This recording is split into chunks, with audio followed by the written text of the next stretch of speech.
ബ്രസീലിന്റെ വേൾഡ് കപ്പിൽ സുൽത്താൻ ഇറങ്ങുമോ എന്നുള്ളത് നമ്മൾ ഫാൻസ് നോക്കിക്കാണുന്ന വസ്തുതയാണ്. നെയ്മർ ജൂനിയർ ഈ ഒരു വേൾഡ് കപ്പ് കളിച്ചാൽ അവരുടെ ഒരു ഹിസ്റ്ററി ക്രിയേറ്റ് ആകും, അല്ലെങ്കിൽ ഒരു റെക്കോർഡ്, പുതിയ റെക്കോർഡ് ക്രിയേറ്റ് ആകും. സംഭവം എന്താണെന്ന് വെച്ചാൽ ബ്രസീലിന്റെ നമ്പർ 10 ജേഴ്സി അണിഞ്ഞിട്ട് 4 വേൾഡ് കപ്പ് കളിച്ച ഒരേ ഒരു താരം മാത്രമേ നിലവിലുള്ളൂ.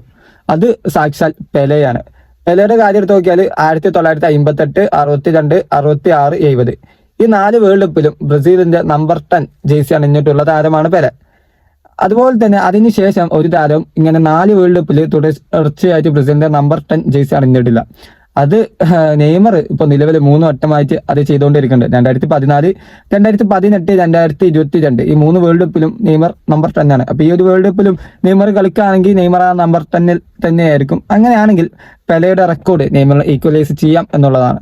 പിന്നെ 2 വട്ടമൊക്കെ ഈ ഒരു 10ാം നമ്പർ അണിഞ്ഞ താരങ്ങളുണ്ട്. അതായത് റിവാൾഡോ 98-ലും 2002-ലും നമ്പർ 10 ആയിരുന്നു. അതുപോലെ തന്നെ ബ്രസീലിന്റെ സെയ്ക്കോ 82-ലും 86-ലും നമ്പർ 10 ആയിരുന്നു. അതുപോലെ തന്നെ റിവേലിനോ പുള്ളിക്കാരൻ 74, 78 ഒക്കെ നമ്പർ 10 ആയിരുന്നു. അപ്പൊ ഇവരൊക്കെ 2 തവണ നമ്പർ 10 വേൾഡ് കപ്പിൽ അണിഞ്ഞിട്ടുണ്ട്. പക്ഷെ നെയ്മർ ജൂനിയർ മാത്രമാണ് പെലെക്ക് ശേഷം ആ നമ്പർ 10 വേൾഡ് കപ്പിൽ ഏറ്റവും കൂടുതൽ വേൾഡ് കപ്പുകളിൽ ഉപയോഗിച്ചതാണ്. അപ്പൊ ഈ ഒരു വേൾഡ് കപ്പിലും നെയ്മർ ആ നമ്പർ 10 നെയ്മറിൽ കളിക്കാൻ പറ്റിയാൽ ആ ഒരു റെക്കോർഡിനൊപ്പം എത്താം എന്നുള്ള കാര്യമാണ്.